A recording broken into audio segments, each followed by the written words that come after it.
O Deepcast, ele é um programa que tem 2 critérios. Ou celebridades, ou uma pessoa com uma história interessante para contar. Você atende as duas, né? Não, celebridade não. Acho que mais histórias interessantes. Eu deixo a celebridade para outras pessoas. Você passou por quais emissoras? Eu trabalhei muitos anos na Record. Eu trabalhei praticamente, eu comecei mesmo numa afiliada da Rede Globo, no interior de São Paulo, em São José do Rio Preto. Trabalhou na Globo? Na verdade, uma afiliada, tá? Na afiliada da Globo. Foi uma cobertura de férias, foi muito rápido, por sinal. E depois de lá fui para Record e minha trajetória maior foi realmente na Record. Trabalhei 6 anos no interior de São Paulo, né? Sou de São José do Rio Preto e depois acabei indo para o Rio de Janeiro pela Record do Rio, depois fui para Nova York, trabalhei como correspondente. Que chique! Mas é uma missão puxada, tá? Assim, as pessoas só veem as glórias. Não, né? a vida de jornalismo é difícil. Não é tão trabalha é tão no chique, feriado, assim. trabalha na... não é? Não é só essa questão. Trabalhar, pra mim, eu amo o que eu faço. Então, eu falo que quando a gente ama o que a gente faz, a gente não trabalha. Trabalho sempre foi algo... Eu sempre fui muito curiosa. Eu acho que o jornalismo, ele me completa nesse sentido de eu aprender. Sempre gostei muito de aprender. Não tenho problema nenhum em relação ao trabalho, mas é uma profissão árdua, principalmente porque a gente lida por situações adversas e a gente lida muitas vezes com a dor do outro, principalmente. Que eu acho que é o ponto mais difícil. Assim, teve alguma situação que você lidou assim e algo mexeu com você? Sim. Diversas, assim, eu acho que talvez a mais marcante, eu até inclusive fiquei depressiva, por sinal. De tomar remédio? De tomar remédio, de procurar ajuda, realmente, porque mexeu demais comigo, mas foi uma situação... porque assim, o jornalista em si, né, você é jornalista, você nasce sendo jornalista.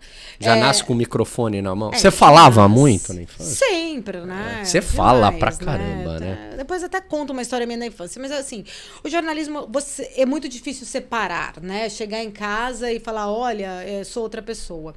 O lado humano meu sempre foi muito forte em algumas situações. Principalmente, eu nunca fui aquela jornalista que coloca o dedo na ferida do entrevistado para fazer ele chorar só para eu ter uma audiência. Eu sempre tive muito cuidado. Eu sempre me pus muito nesse lado. Então, por um lado, eu acho que eu me envolvia muito até em algumas situações e isso acabou me trazendo até consequências. A depressão, por exemplo, a tristeza maior para mim, acho que a pauta mais marcante foi a cobertura das chuvas na região serrana do Rio. Um dia aleatório, uma chuva, eu fui trabalhar, trabalhava na Record no Rio, fui trabalhar, minha mãe estava em casa, foi em janeiro, e minha mãe só vinha na época de férias, e eu fui trabalhar e fiquei uma semana, não voltei mais pro Rio, fiquei uma semana em Teresópolis.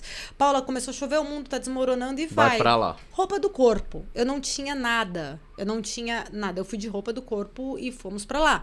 E aí chegam numa situação de calamidade. Eu já tinha visto muitas cenas tristes, mas eu nunca imaginei o que eu vivi ali. Eu falo que eu tenho vontade de escrever um livro, né? Cenas que para sempre vão ficar marcadas em mim. Principalmente assim, a cidade desapareceu e como parte do barranco, né, assim, desabou, eu andava acima do telhado das casas. Então eu espiava por dentro das casas, eu via pessoas presas, enroscadas, mortas na geladeira. Você via? Inúmeras. Eu vi crianças presas em galho de árvore. Muitas crianças. E não foram 1, 2, 3. Uma das cenas que mais me chocou, talvez, na frente do IML, eu tava na frente... Imagina um IML, deve ter uma estrutura, sei lá, 10 corpos. Chegam mais de quase 2.000 pessoas. Não tinha estrutura. O IML, eles fizeram colocaram uma lona na frente e os corpos eram colocados. Num primeiro momento, os corpos eram colocados assim, enfileirados. Depois teve que pedir ajuda de caminhão frigorífico. Vieram 5 caminhões frigoríficos na época para colocar os corpos até conseguirem fazer a checagem dos familiares. Pra não apodrecer, né? Exato. E aí tinha uma fila enorme de parentes chorando, desesperados. E eu acho que a situação mais marcante da minha vida foi um homem que chegou perto de mim ele tava com uma criança, assim, de uns 10 anos no colo. E olhou pra mim, ele achou que eu era talvez funcionária do IML. Eu não tava com o microfone em si na mão. Eu tava sentada escrevendo uma reportagem, mas eu tinha dado uma levantada, respirado. E assim, dias sem comer, tomando banho de água fria, porque não tinha energia na cidade.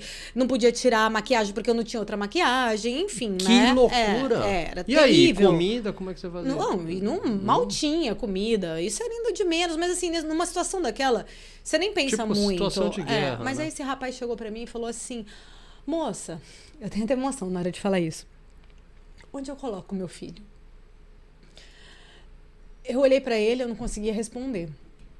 Era uma criança morta no colo dele. Nossa, Paula. E eu entrei e falei assim pra ele: moço, vem aqui, vou te ajudar. Quando eu entrei no ML, eu puxei a lona, era uma cortina. E eu falo que é uma marca que dói. Ele simplesmente colocou o filho, depositou o filho. Nossa. E saiu. Eu não consegui gravar com ele.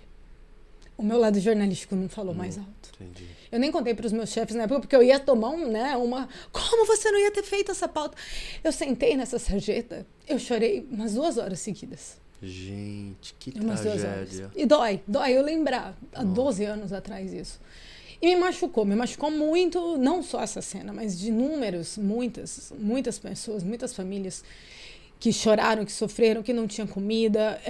Então, assim, tem o lado, né? As pessoas só olham a glória, mas tem feridas que ficam, tem situações que o jornalista, a gente fica marcado. Eu até falei ontem, especificamente, né? Tava comentando um caso, que eu acabei me blindando um pouco. Hoje eu quase não assisto mais o jornalismo factual. Eu foco muito mais em olhar para as notícias econômicas, notícias, né, do meu nicho de hoje. Tá. Mas eu acho que faz parte até dessa dor que em muitas pautas eu acabei carregando.